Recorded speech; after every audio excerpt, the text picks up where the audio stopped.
So this is coming out of a cleaning test after cathode production.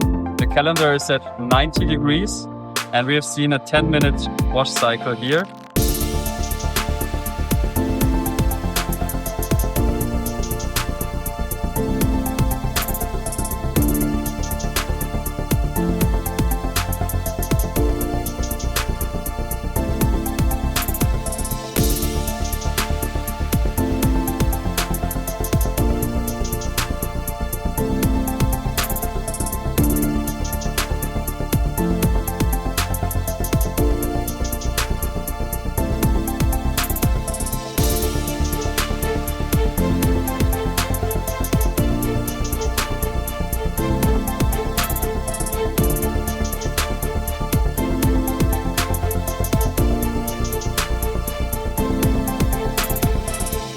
Coming from a black residue in the cloth down to a pure white cloth.